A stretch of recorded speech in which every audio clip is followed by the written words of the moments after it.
제가 읽겠습니다.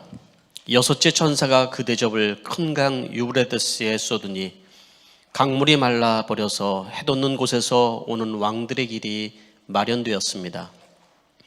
나는 또 용의 입과 짐승의 입과 거짓 예언자의 입에서 개구리와 같이 생긴 더러운 영 셋이 나오는 것을 보았습니다. 그들은 귀신의 영으로 기이한 일을 행하면서 온 세계의 왕들을 찾아 돌아다니는데, 그것은 전능하신 하나님의 큰 날에 일어날 전쟁에 대비하여 왕들을 모려고 하는 것입니다. 부활한 해가 도둑처럼 올 것이다. 깨어 있어서 자기 옷을 갖추어 입고 벌거벗은 몸으로 돌아다니지 않으며 자기의 부끄러운 데를 남에게 보이지 않는 사람은 복이 있다. 그 세 영은 히브리 말로 아마겟돈이라고 하는 곳으로 왕들을 모았습니다. 일곱째 천사가 그 대접을 공중에 쏟으니 성전에서 보좌로부터 다 되었다 하는 큰 음성이 울려나왔습니다. 또 번개가 치고 음성이 나고 천둥이 울리고 큰 지진이 일어났는데, 이런 큰 지진은 사람이 땅 위에 생겨난 뒤로 일찍이 없었던 것입니다. 그리고 큰 도시가 세 조각이 나고 민족들의 도시들도 무너졌습니다. 하나님께 그 큰 도시 바벨론을 기억하셔서 하나님의 진노를 나타내는 독한 포도주의 잔을 그 도시에 내리시니 모든 섬들이 사라지고 산들이 자취를 감추었습니다. 그리고 무게가 한 달란트나 되는 큰 우박이 하늘로부터 사람들 위에 떨어지니 사람들은 우박의 재앙이 너무도 심해서 하나님을 모독하였습니다. 아멘. 아멘. 네, 잠시 기도하겠습니다. 하나님 아버지, 우리가 찬양을 드린 것처럼 우리에게는 하늘에 숨겨둔 소망이 있는 주님의 백성들인 줄 믿습니다. 우리의 삶으로 하나님 나라의 소망이 있음을 살아낼 수 있도록 도와주시기를 원하옵나이다. 주님 다시 오실 그날을 사모하며 살아가는 성도들이 되게 주시옵소서. 주님이 우리에게 맡겨진 그 사명을 위해서 영원 구원하며 제자가 되어서 그 사명 잘 감당하는 교회가 되게 하여 주시옵소서. 목장마다 영원 구원의 역사가 일어나게 하시고 간증이 날마다 넘쳐나는 교회 되게 해 주시옵소서. 이 시간도 주의 말씀을 대언합니다. 요한계시록의 말씀을 통하여서 장차 우리에게 되어질 일을 우리에게 말씀하여 주시는데, 우리가 하나님 깨어서 아버지 하나님 앞에 바르게 서 있을 수 있도록 주님 축복하여 주시옵소서. 이 말씀이 이해가 안 되고 하나님 깨달아지지 않는 영혼들을 주님께서 기억하여 주시고, 아버지 하나님 그 마음에 주님의 말씀이 이해되어지고 깨달아지는 축복을 허락하여 주시옵소서. 예수님의 이름으로 기도하옵나이다. 아멘. 할렐루야. 여러분들에게 오늘도 요한계시록의 말씀을 통하여서 함께 은혜를 나누기를 원합니다. 오늘은 요한계시록 16장 대접재앙 두 번째 아마겟돈 전쟁이라는 주제 가지고 말씀을 나누려고 하는데요. 먼저 늦은 시간까지 또 우리 606차 남송교회가 주최하는 평신도를 위한 가정교회 세미나에 참여하신 분들이 있고 오늘까지 이제 마치게 됩니다. 저도 풀로 이렇게 다 참여를 같이 우리 참석하시는 분들하고 하게 됐는데요. 참 은혜로운 시간이었습니다. 저는 주로 이제 가르치는 입장에서만 했지만 또 이렇게 앉아서 배우고 하니까 참 그 시간이 너무 귀하고, 또 목자 한 분 한 분 나와서 또 간증하는데, 또 우리 교회 성도님들도 간증이 얼마나 좋습니까? 남성교회 우리 성도님들 간증도 정말 눈물 나는 그런 간증들인데 참 은혜로웠습니다. 참 감사한 게 정말 가정교회들마다 간증들이 넘쳐난다는 거예요. 왜 그럴까요? 그런 삶을 살고 있기 때문에 그런 거예요. 주님이 원하는 삶을 살아갈 때 여러분 우리 안에 눈물이 있어요. 은혜가 있고요. 근데 그게 참 축복이라는 생각을 해보게 됩니다. 여러분, 우리 김성애 자매님이 이제까지 살아온 그 시간들에 대해서 돌이켜보는 또 간증도 해주셨는데요. 우리가 살아온 시간들이 어떻게 보면 전쟁과 같다는 생각 안 드세요? 예, 여러분, 그죠? 앞으로도 우리는 그런 시간들을 살아갈 것이죠. 그런데 여러분, 우리가 살아가는 이런 전쟁과 같은 우리의 삶의 순간, 그 순간들이 이게 망하는 전쟁이 되면 안 되잖아요. 그죠? 승리하는 전쟁이 돼요. 주님이 함께하는 전쟁에 대해서 정말 마지막에 여러분 우리의 승리의 나팔을 부는 그런 여러분 인생이 되어야 되죠. 네. 목회자인 제가 여러분들에게 바라는 것들도 그렇습니다. 인생을 열심히 산다고만 다 잘하는 것도 아니고요. 또 내가 모든 것을 다 이루면서 산다고 해도 그것이 다 행복한 게 아닙니다. 우리는 주님과 함께 하루하루를 정말 주님의 축복 가운데, 은혜 가운데 살아가는 여러분들의 길을 간절히 바라는 마음에 오늘 이 말씀을 통해서 여러분 은혜 받으시길 바랍니다. 네. 예, 지난주 한번 복습을 한번 해보겠습니다. 지난주에 우리 대접재앙 이야기를 했죠. 이 대접재앙은 그냥 재앙이 아니라 하나님의 진노다. 하나님의 진노를 미리 알려주는 것은 그 진노를 우리가 받지 않기 위한 거예요. 그것도 하나님의 또 다른 사랑의 방법인 것이죠. 표현인 것이죠. 그죠? 그 하나님의 진노가 창세 이래로 참고 참아왔던, 한 영혼이라도 구원받기를 원해서 하나님께서 참아왔던 그 진노가 죄인들을 향해서 내려지는 것이다. 모든 죄인들은 하나님의 진노의 손 앞에 붙들려 있는 것이다. 그렇죠? 그런 말씀을 나눴습니다. 그래서 순차적으로 땅과 바다와 또 강과 태양과 짐승의 보호자 위에 부어지는 내용들을 지난주에 배웠는데, 그런 재앙 가운데서도 죄인들은 어떻게 반응한다고요? 회개하지 아니하고 하나님을 모독했다. 이게 지난주의 말씀이었습니다. 자, 이제 오늘 우리가 이제 두 가지 남은 재앙을 우리가 보게 되는데요. 대접 재앙 두 가지를 하는데요. 이 두 가지 재앙의 특징은 다섯 가지는요, 죄인들을 향한 진노였다 그러면은, 여섯 번째, 일곱 번째는요, 그 죄인들을 조종하고 그렇게 살아가도록 만든 악한 영들에 향한 하나님의 진노입니다. 그래서 그 대접을 공중에 쏟았다. 일곱 재앙에 보면 그렇게 얘기를 하게 됐거든요. 첫째부터 다섯 장은 땅에 쏟았다 이렇게 표현되고 있는데, 여섯째, 일곱째는 조금 다르게 표현되고 있습니다. 그래서 이 여섯째, 일곱째를 저는 한마디로 아마겟돈 전쟁이라는 표현으로 했는데요. 예, 여러분 아마겟돈 전쟁이라는 말을 여러분들이 들어보셨을 거예요. 교회를 안 다니는 분들도 이 이야기를 들었다고 얘기를 해요. 예. 또 처음 듣는 분은 이게 무슨 말일까? 갯돈 때문에 싸움이 났나? 아마도? 그래서 아마겟돈인가? 뭐 이렇게 생각이 들 수도 있을지도 모르겠습니다. 네. 영화로도 이 얘기가 나왔습니다. 아마겟돈 전쟁이라는 영화가 나왔었죠. 그게 몇 년 된지는 정확하게 모르겠어요. 네, 아마겟돈 전쟁이라는 내용이 그 우주에서 그 별똥이 하나가 지구를 향해서 달려오는데 시속 키로수가 얼마냐면 8,000km예요. 어마어마하게 빠른 속도로 지구를 향해서 날아오는데 이제 지구가 멸망하게 되었다. 그래서 우주 나사에서 사람을 보내서 그걸 폭파해서 재앙을 막아내는 뭐 이런 내용이었습니다.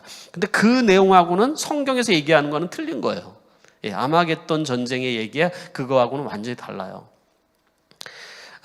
그러면 아마겟돈 전쟁이라는 게 도대체 이게 뭐지?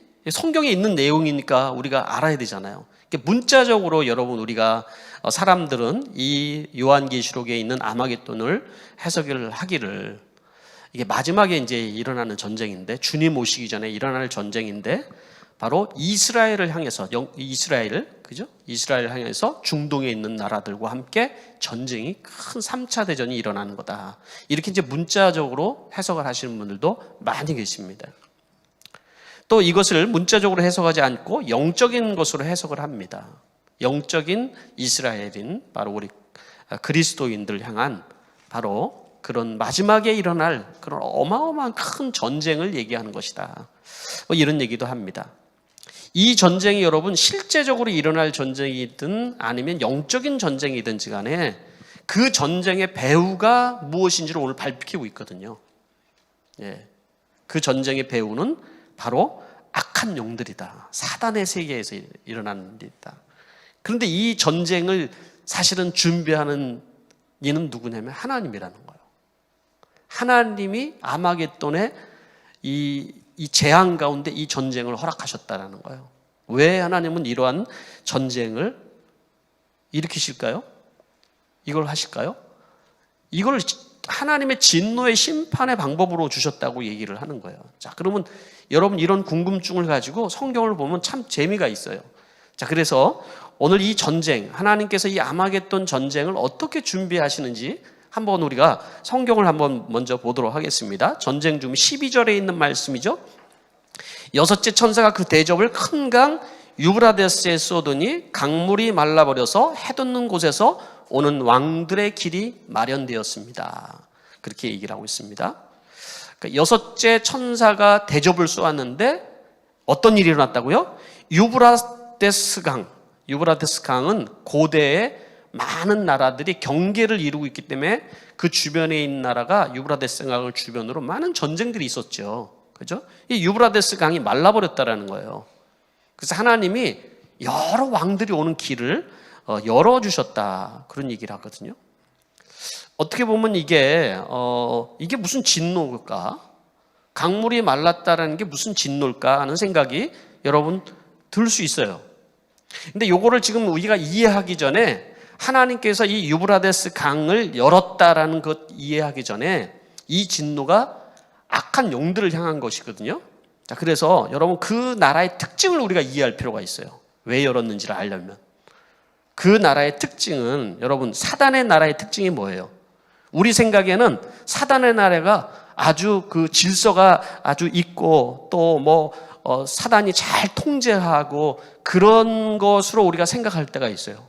사단이 그 명령을 내리면 쫄개 귀신들이 잘 말을 들어가지고 착착착 움직여가지고 하나님을 대적하고 사람들을 다 괴롭히고 이렇게 아주 잘 움직이는 그 군대로 생각을 할 때가 있는데요. 그게 아니죠. 사단의 나라는 어떤 나라예요? 사단의 나라에 그 사단의 존재를 우리가 이해하면은 여러분 알 수가 있어요. 사단의 존재는 분쟁하게 하고 폭력적이고 거짓말하게 하고 불순종하게 하고 미혹하고 사기치고 더럽게 만들고 음란하게 하고 이 모든 죄의 기본적인 뿌리들이 바로 이 사단의 나라의 특징이잖아요. 사단들의 특징이잖아요. 그죠? 그러니까 여러분 하나님의 나라는 질서의 나라예요. 하나님의 나라는. 그러나 사단의 나라는 그렇지가 않아요. 사단의 나라야말로 정말로 오합지졸이고요. 서로 싸우고 으르렁거리고 의리도 없고 서로 물고 뜯는 나라가 바로 사단의 나라인 것이죠. 네? 그러니까 하나님께서 그 길을 열었다. 서로 모이도록 길을 열었다는 것은 어떤 것을 의미하냐면 바로 그 사단의 나라의 특징을 하나님께서 이용을 하신 거죠. 그래서 서로 싸우고 물고 뜯고 하면서 망하도록 만드시는 거예요. 네? 이해가 되시는가요? 네, 이해가 점점 되실 거예요. 자, 역사적으로도 보면요. 우리가 성경 속에서 예를 들어서 하나님께서 심판을 하실 때 하나님이 어떻게 심판을 하셨냐면은 예를 들어서 기드온의 300용사라는 우리가 성경에 사사기에 보면 나오죠. 그 말씀 속에서 기드온이 300용사를 데리고 적군을 향해서 심판을 하는데 어떤 방법으로 하나요? 엄청나게 많은 인원을 사사기 7장 22절 말씀에 이렇게 얘기를 하고 있어요. 300명이 나팔을 불 때 주님께서 모든 적들이 저희들끼리 칼로 치게 하셨다라고 얘기를 했어요. 저희들끼리 칼로 치고 싸우면서 망하게 하셨다는 거예요. 이게 하나님의 심판이었다라는 거예요. 조금 이해가 되시나요? 자, 마태복음에 12장 25절 말씀에는 예수님께서는 사단의 나라에 대해서 이렇게 말씀을 하고 있어요. 어느 나라든지 서로 갈라지면 망하고 어느 도시나 가정도 서로 갈라지면 버티지 못한다 라고 말씀하셨어요. 그러니까 여러분 여기 이게 개역 성경에는 이게 이렇게 표현됐어요. 지금 세번역에는 이렇게 돼 있지만 어느 나라든지 서로 분쟁하는 나라마다 가정마다 서지 못하고 망한다라는 표현으로 되어 있는 거예요, 이게. 그러니까 사단의 나라는 여러분 서로 분쟁하고 싸우고 그러면서 망한다라는 거예요, 여러분. 여기에 이제 하나님의 그 진노의 심판의 포인트가 여러분 있다라는 것을 여러분 이해를 해야 되는 거예요. 그럼 우리에게도 여러분 이 부분들이 우리가 살아가면서 적용이 돼야 되는 거예요. 어떠한 공동체들이 서로 싸우고 으르렁거리면 망하는 그것은 공동체인 거예요. 어떤 가정이든지 여러분 평안하고 복되려면 싸우지 않아야 되는 거예요, 여러분. 그죠? 우리가 싸우고 싶어서 싸우는 게 아니라 이 사단이 이게 뒤에서 조종한다는 것을 알고 있어야 돼. 그게 사단의 나라예요. 그러나 하나님의 나라는 여러분 질서의 나라예요. 사랑하고 섬기고 희생하고 순종하고. 그래서 사단의 나라는 반대거든요. 불순종하고 서로 으르렁거리고 뒤에서 나쁜 말하고 이렇게 하면서 서로를 싸우는 것이 바로 사단의 나라라는 거예요. 우리 성도들은 다 선한 하나님의 나라를 향한 선한 싸움을 싸야 돼요. 선한 싸움을. 자, 이 적용은 이제 뒤에 이제 하도록 하고요. 자, 이 전쟁의 배후를 설명을 하고 있어요. 13절 말씀에. 그럼 이 전쟁의 배후는 13절 말씀에 이렇게 해요. 나는 또 용의 입과 짐승의 입과 거짓 예언자 입에서 개구리와 같이 생긴 더러운 영 셋이 나오는 것을 보았습니다. 자, 이렇게 여러분 왕들을 모으는데 그것을 조정하는 것은 누구냐면은 바로 용, 짐승, 거짓 예언자들. 그들이라는 거예요. 정체가 악한 영들의 조합을 얘기하는 거예요. 악한 영들의 삼위일체. 그들이 입에서 나오는 말들이 어떻다고 그랬어요? 개구리같이 생겼다. 개구리의 영이 나온다. 개구리에 대한 심판이 있었죠. 애굽 심판 중에서. 개구리를 얘기하는 것은 뭐라고 얘기를 하는 거예요? 개구리가 뭐예요? 개구리의 상징은 더러움의 상징이거든요. 그래서 그 뒤에 뭐라고 그랬냐면 개구리의 영을 귀신의 영이다라고 14절 말씀에 얘기를 해주고 있죠. 바로 귀신의 영이, 더러운 영이 그들에서부터 나와서 그들을 충동질하고 그들의 마음을 막 미움으로 만들고 증오하게 만들고 싸우게 만들고 음란하게 만들고 그렇게 만들더라는 거죠. 이렇게. 그렇게 해서 더 막 서로 으르렁거리고 싸우고, 그래서 결국은 뭐 그 사단의 이것이 배후에 있다라는 것을 얘기를 해주고 있는 것이죠. 그런데 여러분, 이 사단의 나라가 특징이 또 한 가지가 있어요. 이렇게 서로 으르렁거리고 싸우고 막 그러면서도 딱 한 가지에 있어서는 하나가 돼 있어요. 목적이 있어요. 그것은 하나님을 대적하는 일에는 하나가 되게 한다. 14절 말씀에 그들은 귀신의 영으로서 기이한 일을 행하면서 온 세계의 왕들을 찾아 도달하다니는데 그것은 전능하신 하나님이 큰 날에 일어날 전쟁에 대하여 왕들을 모으려고 하는 것이다. 그리고 16절에도 이렇게 해야죠. 그 세 영은 히브리 말로 아마겟돈이라고 하는 곳으로 왕들을 모았습니다 라고 얘기했습니다. 하나님이 하나님을 대적하기 위해서 이 악한 세력들이 다 모으는 거예요. 거기가 아마겟돈인 거예요. 그 아마겟돈이라는 것은 바로 하나님의 전쟁, 하나님이 일으키시는 전쟁의 장소인 것이 여기에 말씀하는 거였다는 거예요.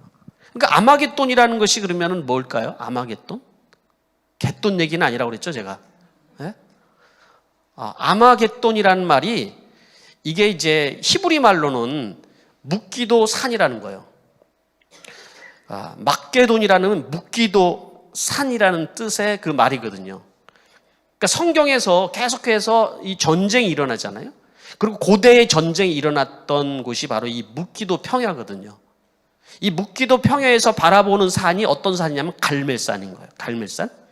성경에서 갈멜산 하면 여러분 우리가 뛰어오르는 게 뭐냐면 엘리야와 바알 선지자들의 영적인 전투가 있었던 곳이에요.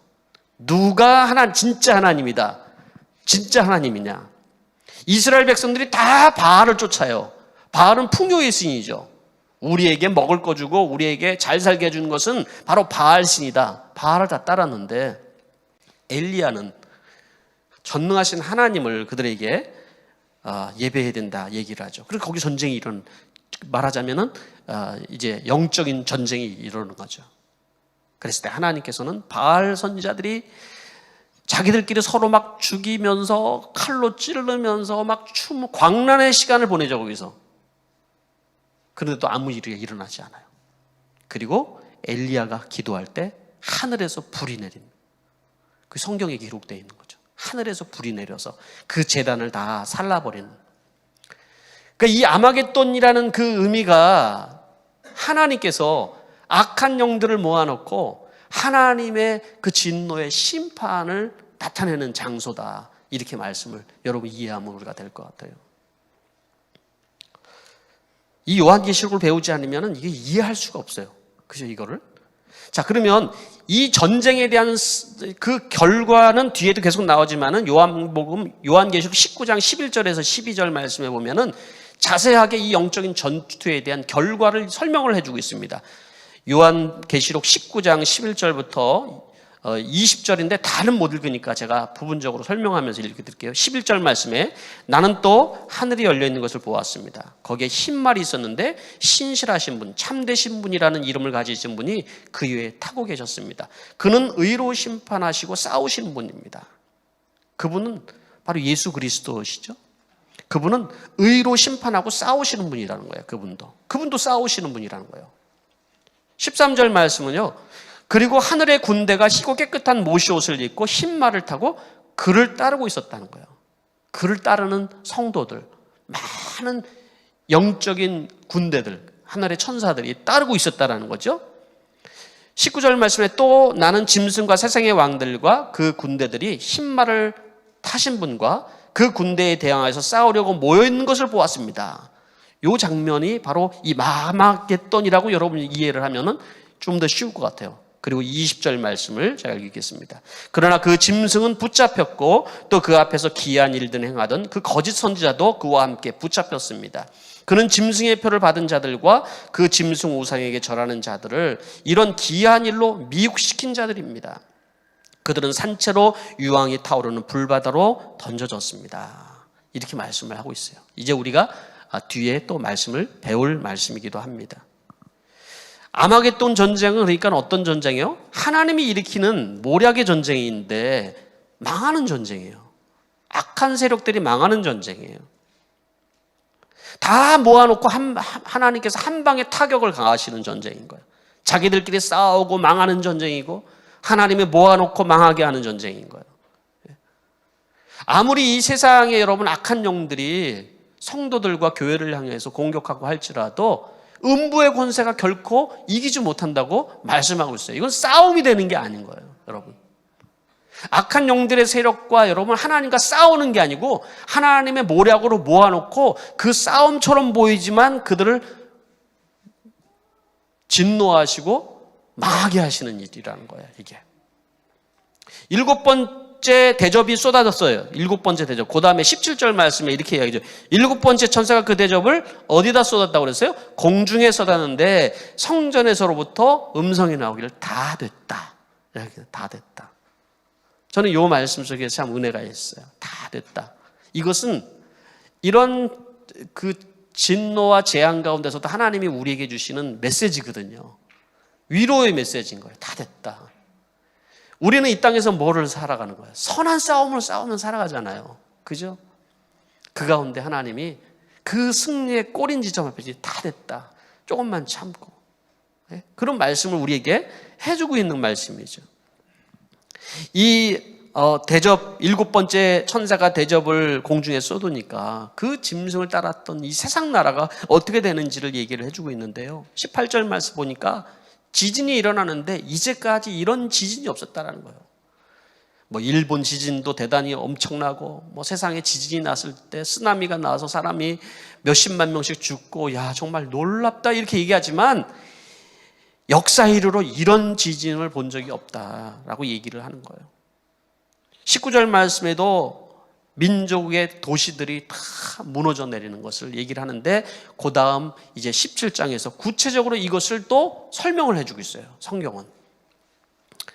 그것은 하나님의 진노의 포도주 잔이다. 하나님의 진노. 창세 이후로 하나님께서 계속 참고 참았던 하나님의 진노의 잔이다. 이렇게 말씀을 하는데요. 21절 말씀에는 20절 21절 말씀에는 얼마나 그 진노가 내려지는 것이 크냐면 섬들이 사라지고요. 그리고 하늘에서 내리는 그 우박이 떨어지는데 우박 하나가 1달란트라는 거예요. 예? 우리 집사람이 1달란트가 얼마나 클까 아침에 물어보는 거예요. 1달란트 하면 여기 스피커통 이 정도 하나다라고 생각하시면 돼요. 스피커통 하나가 머리통으로 내린다. 얼마나 여러분 엄청난 여러분 재앙이겠습니까? 그것이. 그런데도 뭐라고 말씀하냐면 재앙이 너무 심해서 하나님을 못 얻겠다. 재앙이 심해서 너무 큰 회개가 일어났다. 이게 아니라 하나님을 못 얻겠다고 얘기를 해주고 있는 것입니다. 이 말씀의 중가운데 주님께서 우리에게 주시는 권면의 말씀이 있습니다. 15절 말씀에 이렇게 권면을 해주고 있어요. 그래서 보아라, 내가 도둑처럼 올 것이다. 깨어있어서 자기 옷을 갖추어 입고 벌거벗은 몸으로 돌아다니지 않으면 자기의 부끄러운 데를 남에게 보이지 않는 사람은 복이 있다 라고 말씀하고 있습니다. 보라, 내가 오리니 어떻게 온다고 그랬어요? 도둑처럼 온다. 도적같이 오리다. 예수님이 도적이란 얘기가 아니라 언제 어떻게 올지 모르니까 깨어 있어라 라는 말씀으로 우리에게 해주는 거죠. 예수님이 오시긴 오실까? 그렇게 얘기를 합니다. 천주교에서도 그렇게 얘기를 하고요. 많은 성도들이 주님이 과연 오실까? 그렇게 여러분 의문점을 가지고 이 세상에 잠들어서 살아가는 경우들이 너무 많이 있다라는 거죠. 네? 저는 요한계시록을 여러분들이 이 말씀을 들으면서 정말 우리 성도들이 이번 기회로 많은 분들이 깨어있기를 바라는 거예요. 영적으로. 주님께서 그랬잖아요. 첫 번째로 주님 오실 때 깨어있는 자가 되어야 된다. 깨어있는 자가 되어야 된다. 네? 여러분 정말 깨어 계십니까? 깨어있다라는 것이 뭐예요? 주님 언제 올지 모르니까 눈 뜨고 기다리자. 이 얘기하는 게 아니잖아요. 다미선교도처럼 밤새도록 흰옷 입고 기다리는 거를 얘기하는 게 아니거든요. 이게 그 얘기가 아니라 깨어있는다는 것은 우리가 살아가면서 얼마나 우리의 인생이 정말 살아가는 모든 순간들이 죄이고 우리의 연약함 투성입니까? 그죠? 그 연약함들을 주님께서는 회개하고 주님의 보혈로 우리가 씻음받는 삶을 살기를 원하는 것이죠. 진노받은 사람들의 특징이 뭐라고 그랬습니다? 회개하지 않는 자들이다. 그러면 깨어있는 자의 특징은 여러분 회개하는 자들이라는 거예요.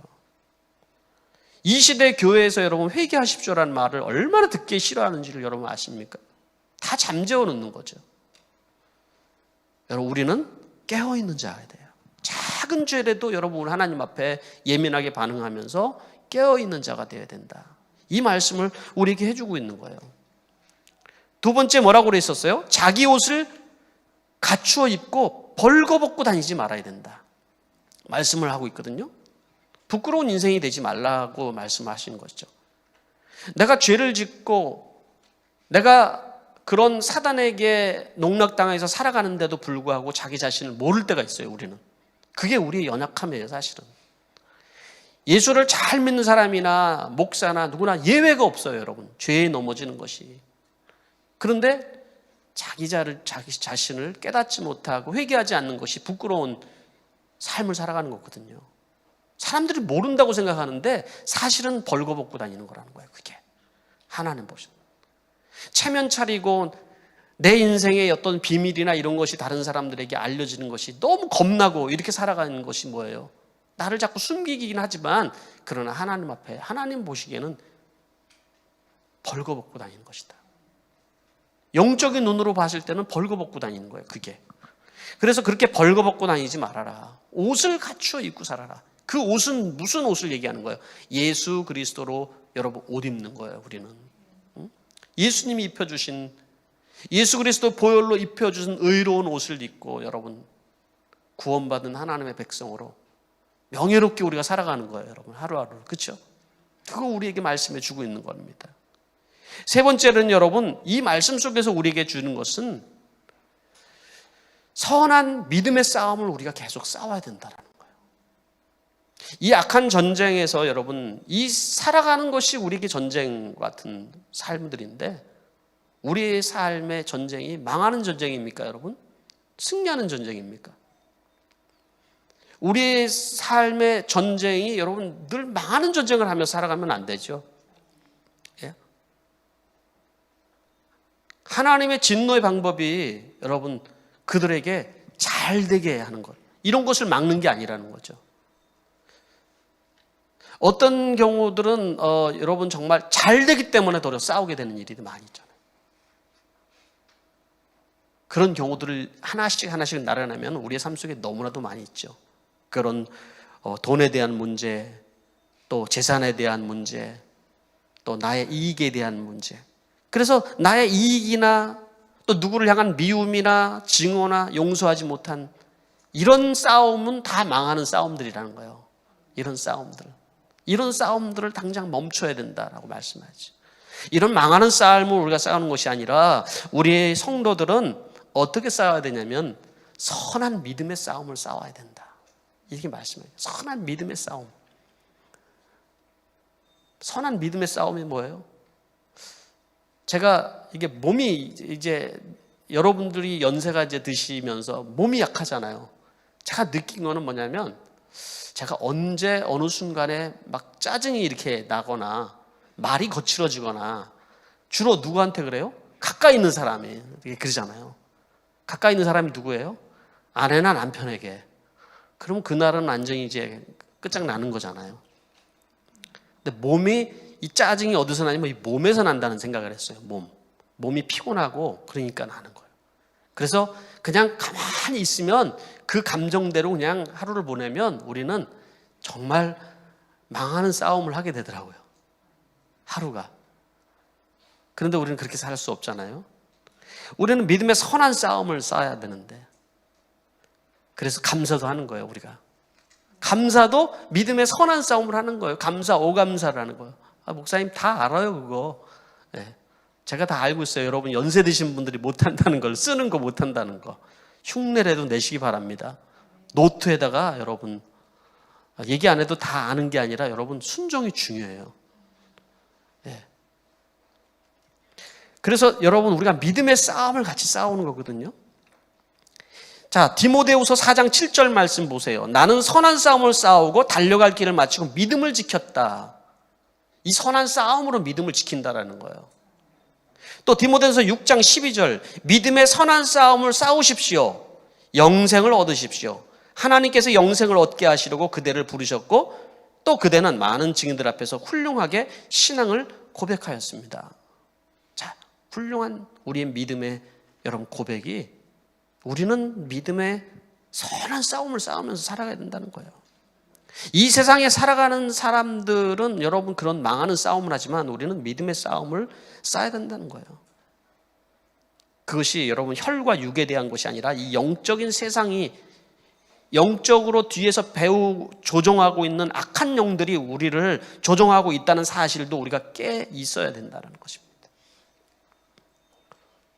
망하는 싸움에 내 자존심이나 사소한 거나 이런 거는 다 자꾸 내려놓고 인지하지 않고 하나님 말씀대로 내가 지금 무슨 싸움을 싸워야 되는지를 모르면 싸움이 일어나요. 여러분 믿음 있는 사람이 져주는 게 여러분 믿음의 싸움이에요. 자존심을 내려놓는 게 믿음의 싸움이고요. 내 이익을 내려놓는 게 여러분 믿음의 싸움이에요. 복음을 위해서 여러분 이렇게 선한 싸움을 우리가 날마다 싸우는 거잖아요. 이게. 그리고 오늘 저는 이 말씀 속에서 하나님께서 우리에게 가장 위로의 말씀을 주셨던 게 다 됐다라는 말씀이라고 했잖아요. 다 됐다. 그러니까 이 선한 싸움을 우리는 끝까지 완주를 해야 된다. 이 말씀으로 저는 이해를 했어요. 이 선한 싸움을 끝까지 완주를 해라. 가다가 도중에 포기하지 말고 끝까지 완주를 하자.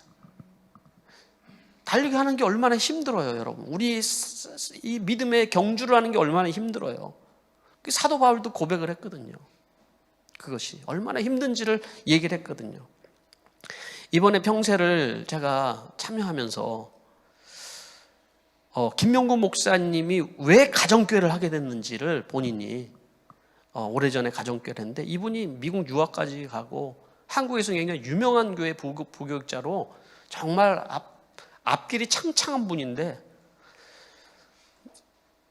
목회에 대해서 고민을 하다가 만난 게 이분도 가정교회예요. 근데 그분이 이 가정교회를 하게 된 얘기를 하는데 휴스턴에 가서 목자를 만났는데 이 목자가 이제 휴스턴에서 딜러상을 하고 있는 거예요. 근데 이분이 망했어요. 완전히 망한 사람이에요. 딜러라다가 완전히 파산을 하고 완전히 망했는데, 그런데 고백한 게 뭐냐면은 뭐 호주나 미국이나 이렇게 망하면 파산 신고를 주로 하잖아요. 근데 파산 신고를 자기는 못했대라는 거예요. 왜냐하면 목자니까 못했다는 거예요. 목자라서. 목자인데 어떻게 파산 신고를 하는 거예요. 그래서 두 분이 이제 미국도 청소하시는 분들이 많이 계시는가 봐요. 그래서 다 빚 갚기 위해서 살아가는 거예요. 빚을 갚기 위해서. 그 삶이 너무나도 힘들었다고 얘기를 해요. 그전에는 명품백에 또 뭐 아이들에게 고액과에 이런 거에 다 집중하면서 살았는데, 지금은 목장 모임을 한번 하려고 그러면은 몇 달러로 100불씩은 들어가는데 돈이 없어서 아이들에게는 1불짜리 가라지 세일에서 사다가 주면서 그렇게 목장 모임을 하고 있는데, 자녀들이 그런 고백을 하더래요. 우리 엄마 아빠는 진짜다, 이렇게 고백을 하더라고요.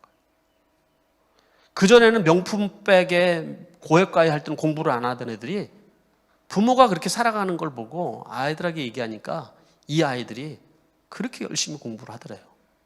그리고 명문대 이 자녀들이 장학생으로 갔다는 고백을 했다는 거예요. 놀라운 것은 이분들의 고백이라는 거예요. 목장 모임을 할 만한 상황도 아니고 삶의 모든 것이 다 무너져 있는 상태에서 목사님에게 한 가지를 부탁했대요. 목사님, 제가 이 목장하는 것만큼은 저에게 뺏어가지 마세요. 내 인생에서 가장 가치 있는 건데 이걸 뺏어가지 마세요. 제가 없는 중이지만 저희 목장 식구들에게 따뜻한 밥을 지어서 먹이고, 그런 것이 내 삶에 얼마나 큰 의미인지 모릅니다. 이런 고백을 하더라는 거죠. 믿음의 선한 싸움 아닐까요? 이런 싸움을 싸우고 나서 마지막 꼬린 지점에 섰을 때 주님이 말씀하시는 것이 다 됐다, 이제 수고했다, 이렇게 말씀하지 않으시겠어요?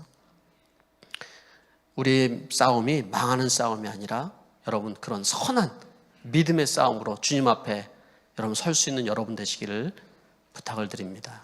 기도하겠습니다. 이 시간에 우리가 말씀을 생각하면서 하나님 앞에 헌신의 시간을 가지시기 바랍니다. 헌신을 여러분 너무 거창하게 생각하지 마시기 바랍니다. 성령이 나에게 말씀하시는 것에 순종하는 게 헌신이에요. 첫 번째, 내가 멈춰야 될 망하는 싸움이 있습니까? 자존심이나 이익이나 욕심이나 미움이나 증오나 서운함이나 용서하지 못하는 이런 싸움들은 다 망하는 싸움들이에요. 망하는 나라는 서지 못한다고 말씀하신 말씀대로 우리는 되어져 가는 것을 보게 되는 것이죠. 우리의 삶은 선한 믿음의 싸움입니다. 믿음으로 깨어있고 감사하고 말씀 물상대로 기도하면서 하루하루를 그렇게 살아갈 때 주님이 우리를 도와주시지 않겠습니까? 어찌 여러분 행복하지 않겠습니까? 이런 믿음의 선한 싸움이 힘은 들어도 여러분 이것이 정말 우리가 신앙인의 정말 중요한 행복이라고 저는 믿습니다. 또 두